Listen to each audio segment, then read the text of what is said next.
Papo Antagonista. Reportagens exclusivas, bastidores do poder e análise com quem faz notícia.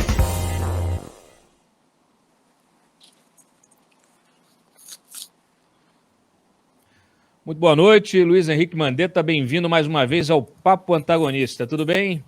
Tudo bem, Cláudio, tudo bem, amigos do Antagonista, sempre bom estar aqui com vocês.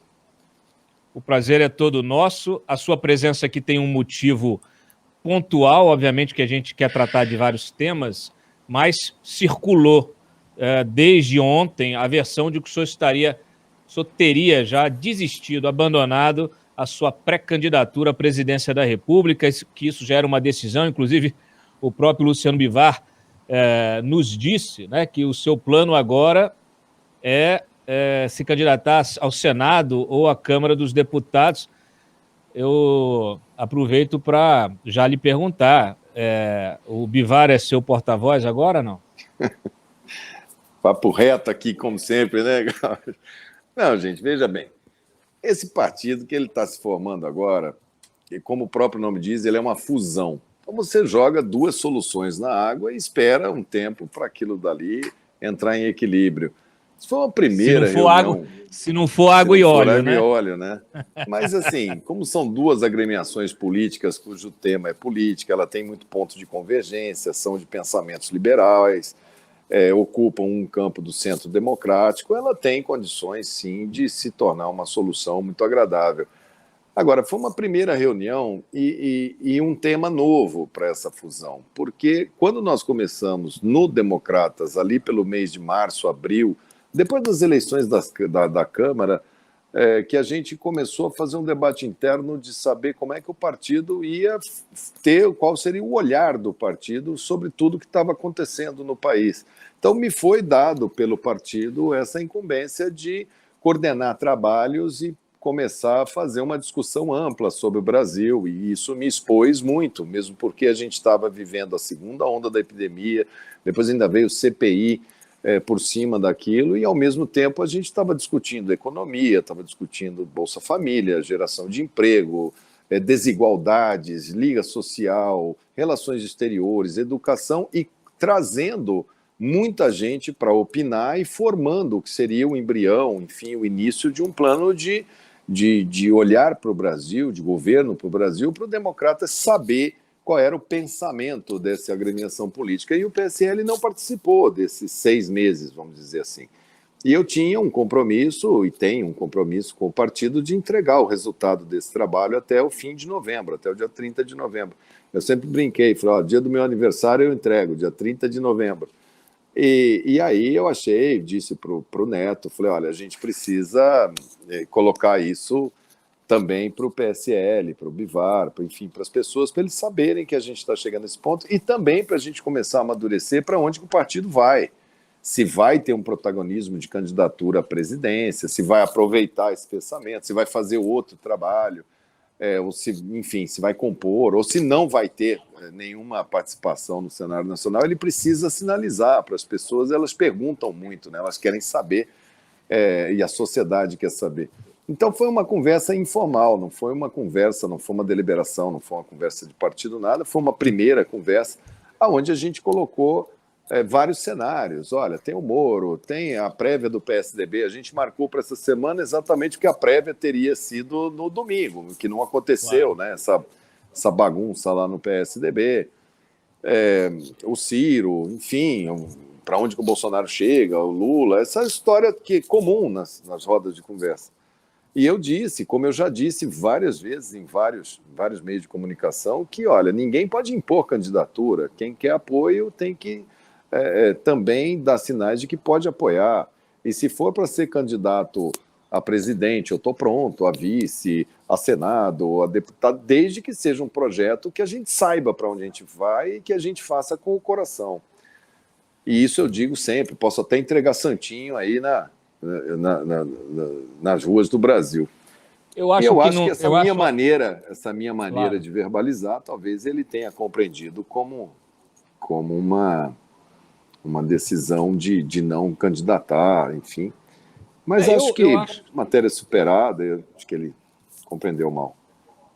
Eu acredito que tenha compreendido mal, até porque, pelo seu relato aqui, o seu nome ainda está no jogo presidencial, seja ele ou no jogo da grande política, no jogo da política nacional, né? Não te vejo. Tchau, estou indo lá organizar o. Embora eu acho que você precise organizar a União Brasil lá no teu estado também, mas não vejo aqui você dando tchau e indo ser candidato a deputado ou ao Senado lá, pelo menos neste momento. A gente tem muito chão pela frente. Mas pelo teu relato aqui, o que me chama a atenção, Mandetta, é porque você justamente vem fazendo um trabalho, inclusive um trabalho coordenado, com um trabalho de diálogo coordenado, de elaboração de políticas públicas, de elaboração de um programa de governo, de um esboço de um programa de governo que pode ser abraçado por uma candidatura viável, seja ela qual for, seja do Moro, seja a que sair do PSDB, aquela que tem a maior viabilidade, ou até a sua, como o senhor mesmo sempre disse, né? Nós estamos aqui para apoiar um nome coeso, um nome que traga coesão para a terceira via, para romper com essa polarização. Então, eu acho injusto que qualquer, seja o Bivar, eu até publiquei mais cedo que o Bivar foi mordido pela mosca azul. Eu aqui tenho liberdade como jornalista para apontar o dedo, para falar as besteiras que eu quiser. Eu respondo por elas. Mas o fato é que eu acho muito injusto que qualquer pessoa fale em seu nome e te descarte de um processo de construção desta candidatura, justamente pelo trabalho que você vem coordenando de diálogo e de composição com outras legendas, com as fundações de outras legendas. Quer dizer, não se trata só de uma deselegância, se trata de uma ignorância, de uma falta de visão, de entendimento, de compreensão sobre o trabalho que o senhor veio desenvolvendo aí desde que saiu do governo e passou a entender que era preciso ter um projeto de país. Bom, veja bem, Cláudio, é legítimo. O presidente do partido é o Bivar, é legítimo que ele coloque o nome dele, é legítimo que ele tenha uma visão, ele é um homem muito experimentado, muito maduro. Eu não vejo tanto essa questão de não ser pertinente. Tudo é pertinente. Feliz do partido que tem um Caiado, que tem um Neto, que tem um Mendonça Filho, que tem um Efraim Filho, como é o caso do Democratas, que sempre foi um partido de muito debate, de muitas ideias, de debate franco, de propostas, né? Tem a professora Dorinha em educação, que é uma referência nacional, Aleluia na parte de Minas e Energia, política energética, enfim, nós temos aí inúmeros bons quadros e seria legítimo que todos eles pudessem verbalizar. Eu até semana passada, até 15 dias atrás, convivia com o Rodrigo Pacheco, presidente do Senado, que era do Democratas, não sabia se iria permanecer na União, acabou optando de ir pelo PSD, mas eu sempre disse, olha, que bom, é mais um nome. Agora, o espírito que tem que haver, que é isso que chama atenção, pelo menos para mim, como brasileiro que está vendo a grave crise social, grave crise de identidade, a ruptura da Liga Social Brasileira, a própria brasilidade sendo arrebentada por esses dois extremos, é preciso que ninguém queira ser protagonista de si mesmo. Então, a primeira qualidade que a gente tem que ter agora, o primeiro ponto de arrancada para essa via, e eu fiquei muito feliz porque uma das pessoas que propôs o nome União fui eu, porque eu acho que mais do que nunca a palavra união para o Brasil, ela se impõe.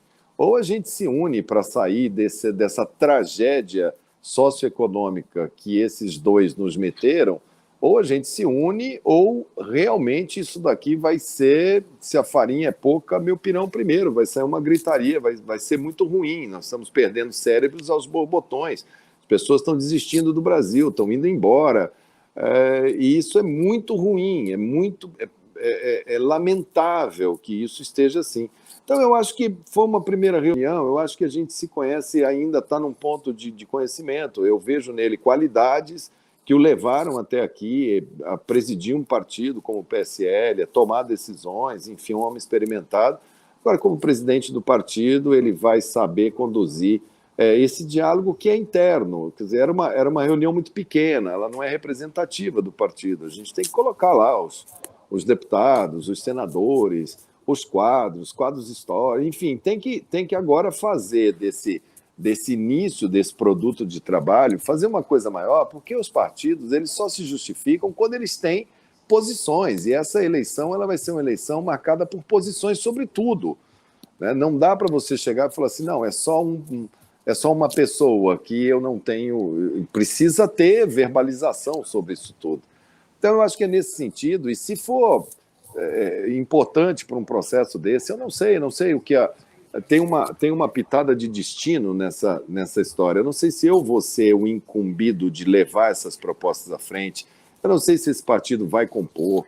Eu vejo bons pré-candidatos aí, eu não sei como é que isso vai se dar. Isso está muito cedo para todo mundo. Se eu fizer uma reunião sobre caminhos políticos com 4 pessoas hoje no Brasil, cada uma vai dizer uma coisa, o que acha, o que não acha, está quase um exercício de futurologia. Não tem muita... Nós temos muito mais dúvidas do que certeza nesse momento. Então, o momento pede diálogo, cautela. Essa era uma reunião interna corporis, não era uma reunião externa. Depois eu acabei sendo surpreendido pela percepção que tiveram da reunião e começaram a me questionar e começaram a colocar, olha, desistência, não, vai ser vice do Moro, não, vai ser candidato ao Senado, não, vai ser candidato a deputado. E eu tenho muito claro para mim que médico não abandona paciente, eu não vou abandonar as minhas convicções, a minha ideia, o Brasil, não vou abandonar, não. O dia que eu tiver no meu coração a certeza de qual é o caminho a tomar, pode ter certeza que eu vou vir, até me comprometo e vim aqui no Antagonista e falo para vocês em primeira mão. Opa, maravilha, o compromisso está anotado, registrado. Eu te pergunto uma coisa, esse pré-projeto, esse rascunho, esse esboço de um programa de governo, caso a União Brasil, se é que ela não rache antes, né? A gente espera que o partido permaneça, que essa fusão de fato vá adiante, apesar de tudo, que seja realmente só uma questão de acomodação dos interesses, mas eu te pergunto o seguinte, esse esboço de um programa de governo, ainda que a União não venha a firmar uma aliança formal com uma candidatura viável, vamos dizer hoje, que fosse a do Sérgio Moro, o senhor teria o desprendimento de oferecer esse esboço de governo ao candidato da terceira via que vencer, ou que tem a chance de vencer?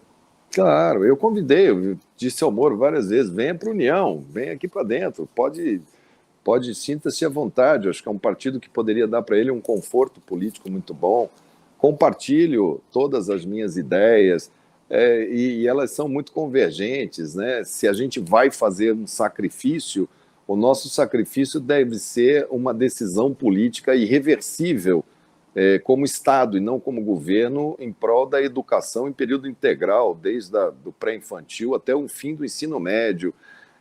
Isso tem custo, mas isso tem que ser calculado no tempo. Se a gente vai partir para um combate à corrupção efetivo, a gente tem que saber que a gente vai ter que ter um posicionamento sobre prisão em segunda instância, transitados em julgados, nós vamos ter que ter um posicionamento sobre fórum privilegiado, tudo isso que é uma pauta muito, muito importante para o Moro, mas é uma pauta que deve ser de todos os partidos. A gente tem uma pauta muito forte na saúde, eu acho que o brasileiro entendeu que o SUS é fundamental, que ele foi o ponto de amparo para mais de 90% da população na pandemia, muita gente descobriu o SUS como se ele disse, se há algum vencedor, é o sistema de saúde tão mal gerido e mal privilegiado, né, nas decisões políticas, na política da recuperação econômica, da desigualdade, a pobreza e as pessoas explorando pobreza há tantos e tantos governos, politicamente, o atual presidente fazendo uma decisão política de exploração da pobreza, e as pessoas têm direito a não estarem na miséria, elas têm direito às avenidas de oportunidade, à ciência, a uma força-tarefa para enfrentamento da miséria no Brasil, sinais exteriores de pobreza, favelas, falta de esgoto, condições de habitação inaceitáveis, falta de banheiro, falta de escova de dente, falta de absorvente, a miséria, a falta de dignidade menstrual, isso tudo sendo discutido e sendo trazido com muita densidade para o processo. Se é o Moro, se é o Dória, se é o Eduardo Leite, eu não sei. O que eu tenho que fazer como brasileiro, e na posição que eu estava naquele momento, e estou no momento de hoje, é estressar ao máximo a discussão e falar, olha, a gente tem uma caixa de problemas e a gente tem que ver quais são as soluções para ele. As pessoas precisam ter esperança que a pessoa pelo menos reconhece qual é o problema. Um transporte público totalmente inadequado, obras paralisadas no Brasil inteiro, uma política de relações exteriores dos dois lados enviesada do ponto de vista pessoal e não aquilo que defende os interesses do Brasil. Nós somos amigos de todos os povos, mas os interesses brasileiros à frente. É assim que o Itamaraty construiu a sua escola de diplomacia e a gente desmanchou com o aparelhamento em 2 governos. Quer dizer, é tanta coisa, a harmonia entre os poderes é tão importante esse momento que qualquer candidatura que venha, ela tenha que encontrar nesse partido, no União, ela tenha que encontrar vida inteligente, ela tenha que encontrar algo mais do que tempo de televisão e recurso financeiro. Ela tem que encontrar com um grupo de pessoas que tem organicidade, que tem Brasil na veia. Se essa pessoa que vier e a gente entender, cara, esse é o caminho, vamos lá, vamos somar forças, vamos unir, temos que ter humildade, pé no chão. Olha, nós não temos hoje o melhor quadro, mas nós temos as melhores ideias. Esse é sempre como eu acreditei política. Eu sou uma pessoa muito fácil, muito transparente, muito frontal. Se eu mudar para o seu prédio hoje, tiver uma eleição para síndico hoje à noite, eu mudar às 5 horas da tarde, todo mundo vai saber meu voto, porque eu vou ter lado na eleição de síndico. Eu vou falar, olha, eu gostei mais do que eu ouvi falar da mulher do terceiro andar. Posso errar, posso me arrepender no dia seguinte? Posso, mas eu sempre serei muito aberto, muito franco. E eu fui muito franco, como eu sempre sou, nas minhas exposições. Eu acho que o Moro é um pré-candidato que chegou e a classe política precisa passar a considerar essa pré-candidatura dele como uma pré-candidatura que pode sim florescer. Ele faz um bom contraponto, ele coloca para o eleitor uma questão de decisão moral sobre o seu voto, né? Afinal de contas, ele já sabe o que esperar desses dois e tem uma pessoa que estava lutando para tentar colocar algum tipo de ordem no tema que lhe era pertinente. É uma pessoa que tem conteúdo para as outras áreas. Eu acho que é um caminho que deve ser considerado. Eu, particularmente, me relaciono bem com o Moro. Acho que ele é um brasileiro que lutou com as armas, com a caneta e com o cargo que ele tinha. E eu acho que é justo que ele possa pleitear esse cargo. E o que a classe política tem que fazer é estender esse diálogo a ele, abrir as portas e entender qual é essa visão de Brasil que está na cabeça dele e saber se ele tem pontos de convergência. Eu tenho pré-candidatos que, quando você olha na economia, você vê que é tão diferente a proposta de economia. Um é uma política de Estado, é o capitalismo de Estado, é financiamento público, é formação de empresas através de políticas de crédito subsidiado, é intervenção dentro dos contratos, é intervenção em tarifa eletrônica. Eu acho que eu sei quem é. Eu acho que eu sei quem é. Eu desconfio quem seja, mas por isso favor, fica diametralmente oposto ao que a gente pensa. Então não adianta você prosperar um assunto como esse se você não vai ter condições de depois dar suporte a essas medidas. Você vai criar uma crise muito grande, né? Vamos então, combinar. Assim, de aventuras a gente já está cheio, né? Eu acho que o momento agora é esse, cara. Vamos combinar uma coisa. Eu acho que você tem uma interlocução com todos, você tem essa capacidade aí, essa tua de expor os pensamentos, de propor o debate, e eu acho que nós erramos como eleitores em 2018 justamente pela falta do debate.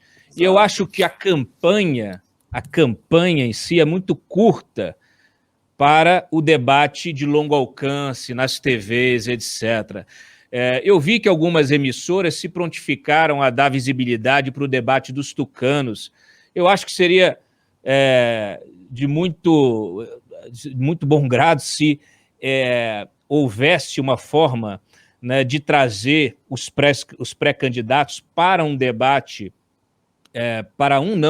para vários debates ao longo dos próximos meses, para que os eleitores não só passem a conhecer os candidatos e não se surpreender com as candidaturas, né, passam a conhecer esses pré-candidatos, como também as suas ideias.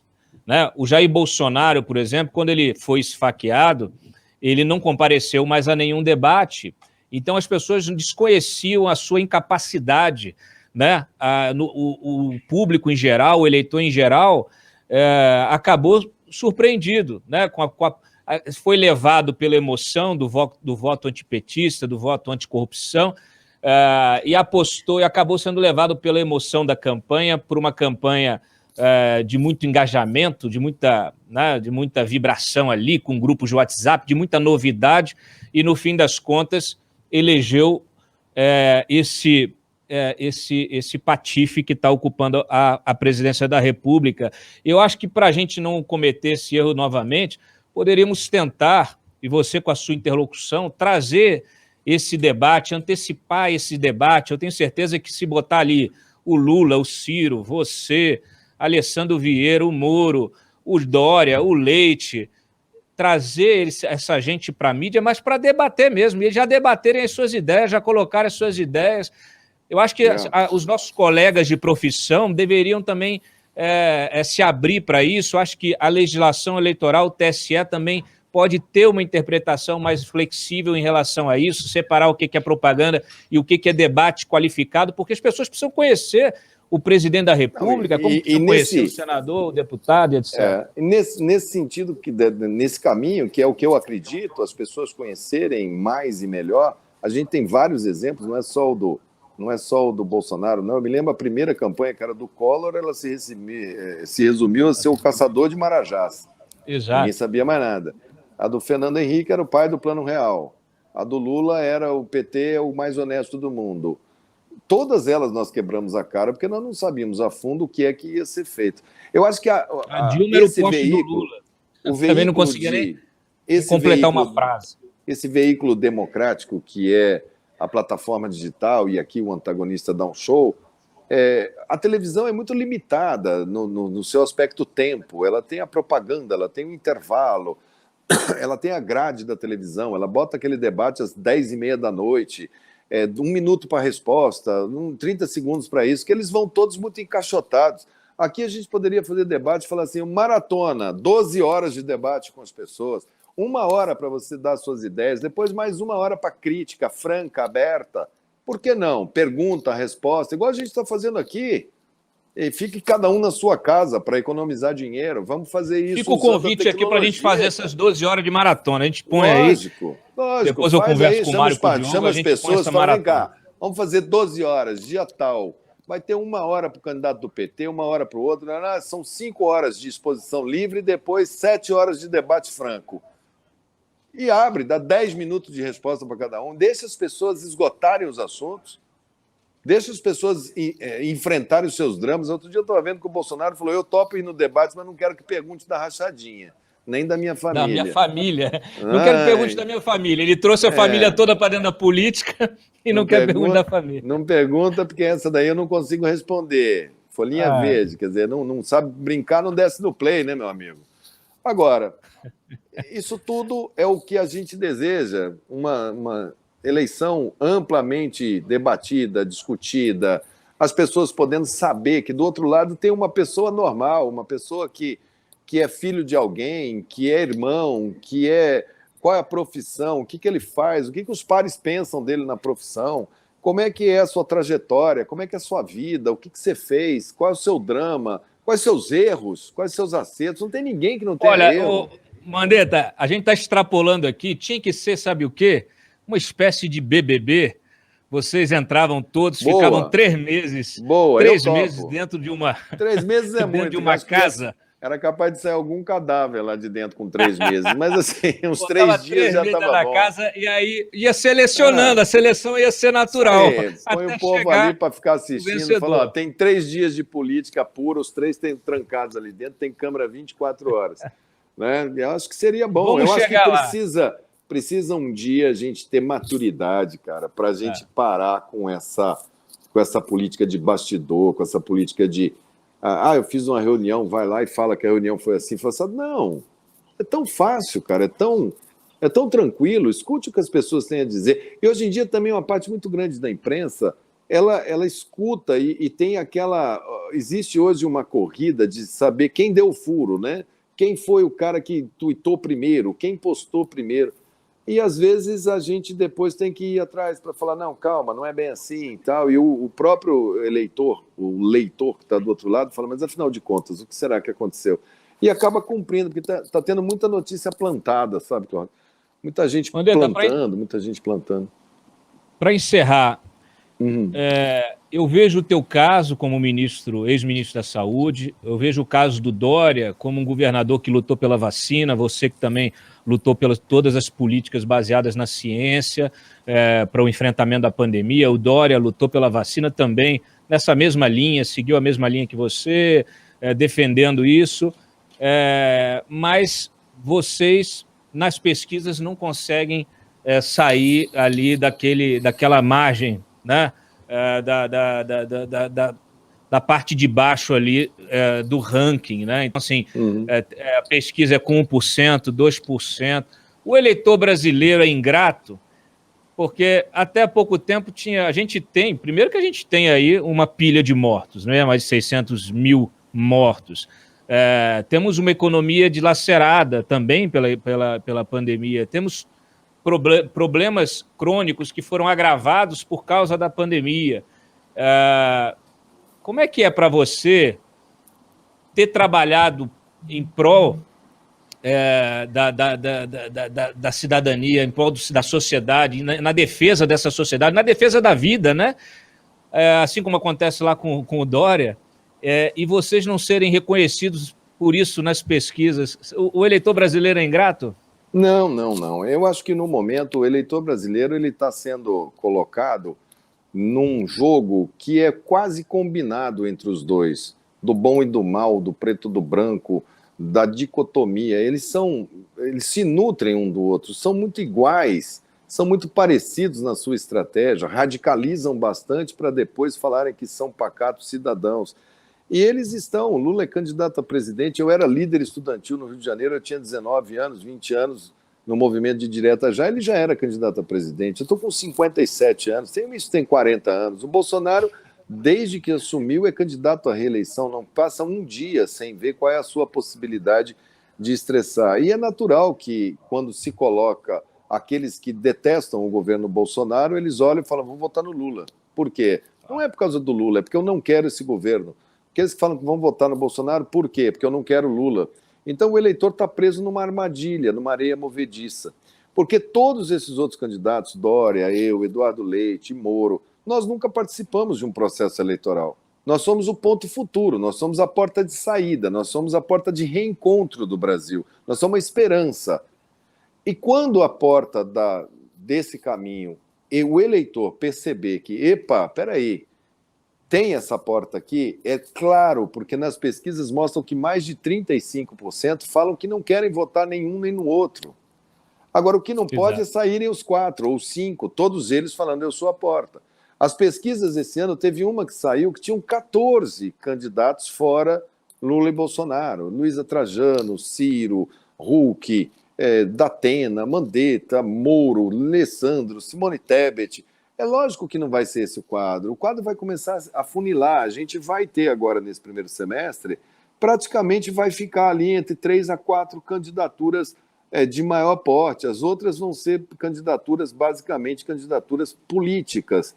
Então, quando isso se colocar, eu acredito que aí é que o eleitor vai começar a palpar e cheirar, e tocar, e perceber, e explorar cada uma dessas 3 candidaturas, e ele vai começar a perceber as diferenças profundas. Para isso os meios de comunicação, para isso os partidos políticos têm que estar preparados para dizer o que pensa, sobre tudo. Você estava falando que eu lutei pela vida. Cara, eu sou cristão, eu fico olhando os evangélicos, o Bolsonaro fala muito em evangélico. Os evangélicos são contra o aborto porque eles lutam pela vida, eles entendem a vida desde a hora da concepção. Eu sou cristão, eu não posso pensar que a vida de um idoso é descartável, como o Bolsonaro falou, vai morrer quem já ia morrer mesmo. Então, e na hora que o povo cristão perceber que a negligência à vida foi praticada, os pastores vão continuar do mesmo modo dizendo, não, isso aí ele vai relativizar essa máxima deles? Então, como é que vai ser esse debate? Onde é que vão estar os nossos contrapontos? Essa questão, o Brasil vai ter que decidir nessa eleição que tipo de nação que ele vai ser. Eu tenho certeza, não há um ponto de dúvida que se tiver união, que se tiver o mínimo de humildade, a pessoa que quiser apoio, entender que ela tem que estar disposta a apoiar, abrir mão, fazer candidatura de amparo, que é o que eu disse lá para o presidente, se precisar ser candidato ao Senado, eu vou, se precisar ser candidato a governo, eu vou, a deputado federal, eu vou, deputado estadual, se não precisar, se precisar coordenar, se precisar varrer o chão, se precisar entregar santinho, eu vou, desde que eu acredite no eu não sei fazer nada sem sonho. Política tem que ter pragmatismo? Tem, mas pragmatismo sem conteúdo é fisiologismo. Eu não vou nessa, eu já decidi que eu vou fazer o que o meu coração mande que eu faça. Então, não preciso de nenhuma interpretação, porque isso é público. Eu falo isso publicamente desde sempre. Meus filhos sabem aqui dentro de casa. Na última eleição, o último mandato foi 1 ano de fora Dilma, 1 ano de fora Cunha, 1 ano de fora Temer. No 4º ano eu falei, fora eu não fui candidato, eu não quis. Eu falei, eu não concordo com o quadro político do meu estado. Era um governador tentando reeleição que eu não acreditava, o partido queria ir com ele, eu fui voto vencido, eu falei, eu não saio do partido, mas eu não sou candidato. Porque eu não preciso de mandato para ser feliz, eu não preciso desse atavismo político absurdo que eu vejo nas pessoas de protagonismo. Agora, eu quero e exijo ideias, eu cansei, sabe? Na última eleição, eu votei no 2º turno no Bolsonaro, por conta de toda essa carga antipetista. Ele teve 57 milhões de votos, hoje ele deve estar, pelas pesquisas, com 20 milhões de votos. Eu faço parte dos 37 milhões que já saíram dali. Sim. E daqui a pouco vai ter um que é o último, que vai apagar a luz, porque não dá para você dar suporte a uma decisão tão absurda como negligenciar a vida. E depois o resto, né, que depois da pandemia parece que a coisa piorou muito, atentado à democracia, ruptura da harmonia dos poderes, agressões, ameaça de golpe militar, esse tipo de coisa não é inconcebível na cabeça da gente. Mandetta, eu no lugar do Bivar, falaria o seguinte, aproveitaria as próximas entrevistas que ele for dar, fica aqui a dica, viu, Bivar? O Mandetta não tem nada a ver com isso não, mas digo o seguinte, olha, o Mandetta pode vir candidato pelo que ele quiser, o que ele não pode é deixar de participar da construção dessa solução nacional. Mandetta, por mais sonhos, né, menos pesadelos. Obrigado aqui pela tua participação no Papo Antagonista, o programa permanece aberto, vamos voltar a falar, fica a ideia da maratona, vamos ver aí, quem sabe os outros pré-candidatos não se animam também, não embarcam nessa, né, de trazer, de aproveitar essa tecnologia que nós temos disponível hoje para se expor, né, se expor efetivamente ao eleitor, expor suas ideias, sua alma, seus hábitos, isso aí pega muita gente. Lógico. Um grande abraço. Um abraço para vocês, um abraço para todo mundo. Aconteceu, você fica sabendo aqui. Papo Antagonista.